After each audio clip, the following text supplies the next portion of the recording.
Dua, door to door system.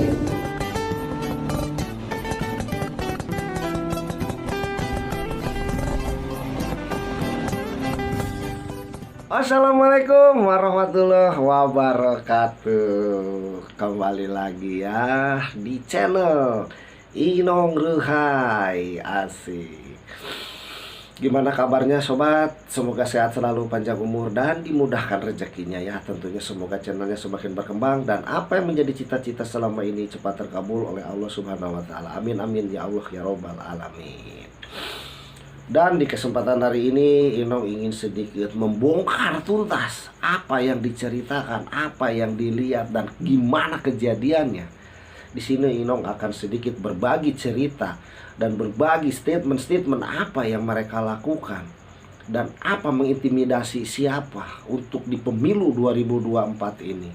Jadi mudah-mudahan gitu ya, dengan cerita Inong ini sedikit besarnya untuk para sobat tahu apa tujuannya dan apa gunanya dan maunya seperti apa. Mudah-mudahan bisa bermanfaat untuk para sobat gitu ya. Jadi di sini Inong tidak akan panjang lebar untuk menceritakan apa-apa karena Inong takut salah.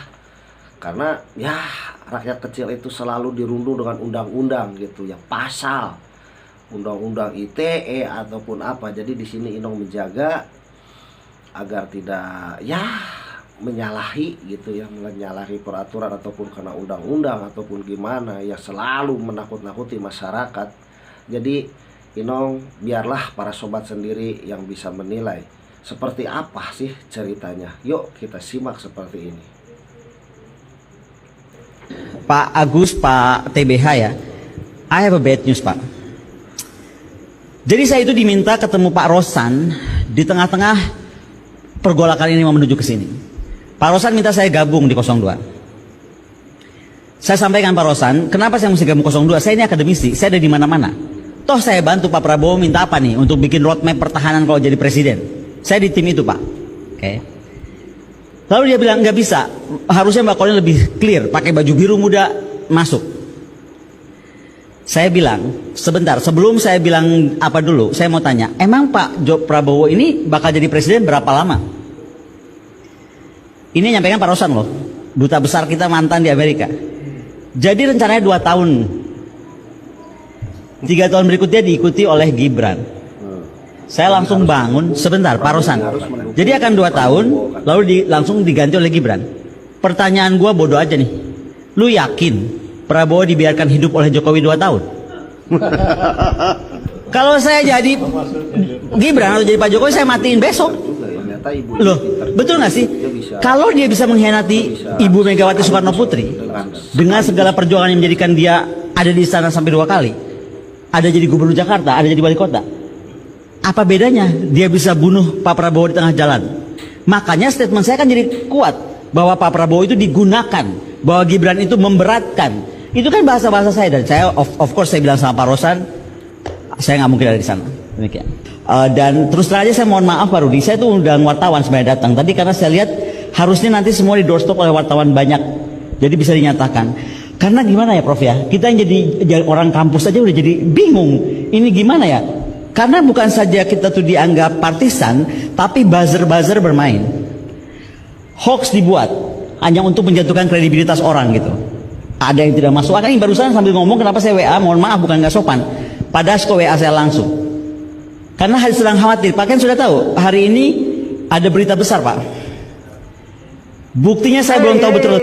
Ada apa ini di balik semua itu ya? Ibu Koni ini telah menjelaskan bahwa mereka itu dipinta untuk mendukung di posisi baju abu gitu, ibaratnya untuk mendukung paslon nomor 2. Dan mereka juga mengatakan gitu ya, bahwa Prabowo itu akan menduduki menjadi sebagai seorang presiden itu hanya 2 tahun.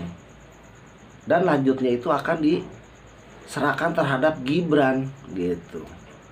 Berkata Ibu Koni ini menjelaskan gitu. Loh, kenapa harus 2 tahun? Itu yang di Amerika itu menjelaskan seperti itu gitu ya. Nah, yang 3 tahunnya itu akan diambil alih oleh presiden, ya ibaratnya calon gitu ya. Mungkin nggak tahu jadi, nggak tahu nggak ya, nggak kita nggak memponis seperti itu. Akan diambil alih oleh Gibran dan diserahkan. Kalau toh emang untuk menjalankan kepresidenan gitu ya, pemimpin negara hanya 2 tahun, apa tujuan mereka sebenarnya gitu ya? Dan apa keinginan mereka gitu ya?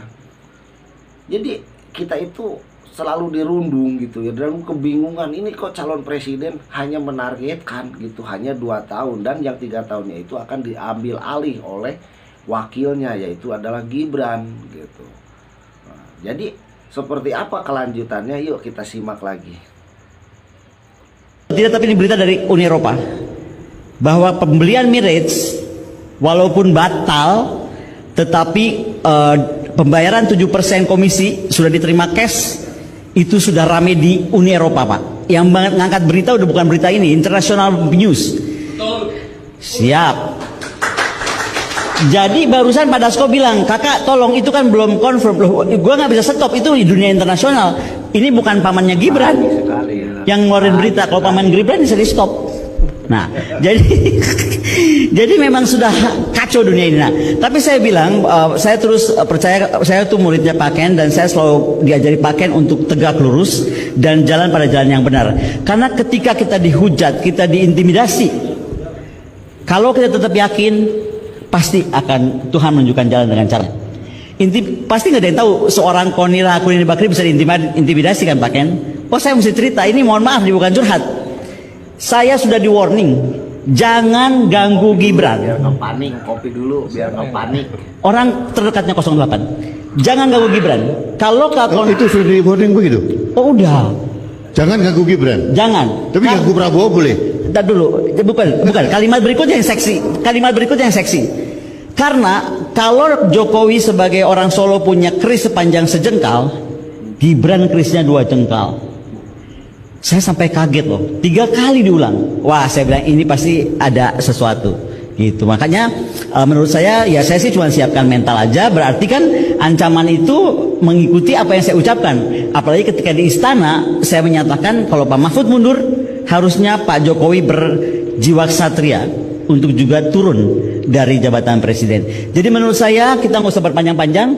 3 hari sebelum Pilpres ini, mungkin kalau nggak mau dicuti, ya memang harus dimakzulkan. Mau diapain lagi? Saya ingin menyampaikan pada teman-teman yang di luar ruangan ini, yang masih punya rasa takut. Takutlah melihat bangsa ini hancur.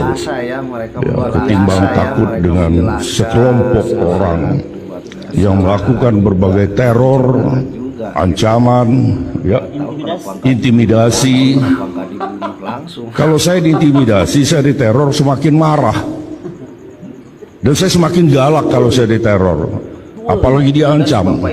Diteror aja gue galak, apalagi kalau diancam begini, siapa lu? Kan gitu. Itulah mungkin yang bisa saya tambah. Justru dalam forum ini, mudah-mudahan nanti kalau diekspos oleh media, bisa dibaca oleh Kapolri. Kalau berita ini tidak benar, supaya dikonter, diluruskan. Tapi kalau berita ini benar, mbok ya malu gitu loh. Dan ditarik ini perintah ini. Berita apa Mas? Ya, ini sudah beredar, ada penekanan Kapolri kepada Dirbinmas seluruh Indonesia.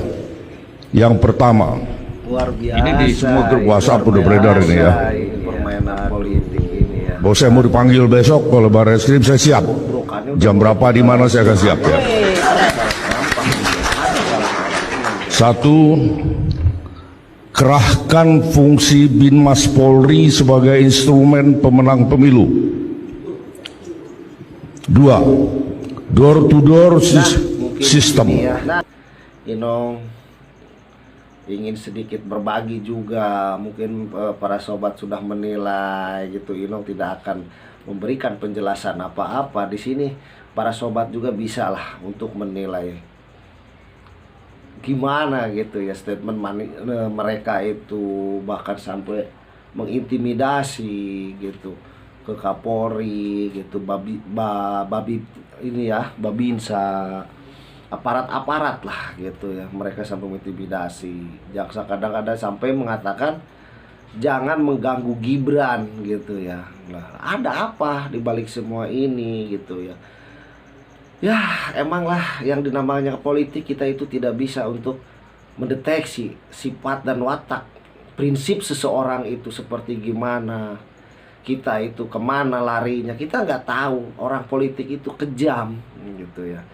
1 detik kita berbicara A, bahkan 15 detik yang lewat itu kita pemikiran bisa berubah, asalkan kita itu bisa menjelaskan dan ibarat kata membawa ke alur kita gitu ya. Jadi seolah-olah politik ini bobrok gitu ya di Indonesia. Jadi sekali lagi Inong mohon maaf kalau ada salah-salah kata dari segi penyampaian ataupun menceritakannya.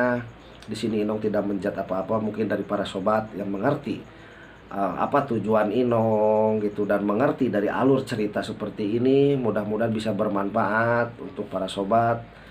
Pembelajaran kita dari suatu kejadian, jadikanlah suatu pembelajaran. Jadi di sini Inong sekali lagi mohon maaf yang sebesar-besarnya dan mungkin Inong tidak akan panjang lebar. Di sini Inong akan akhiri. Wassalamualaikum warahmatullahi taala wabarakatuh. Salam sejahtera, salam Ruhai.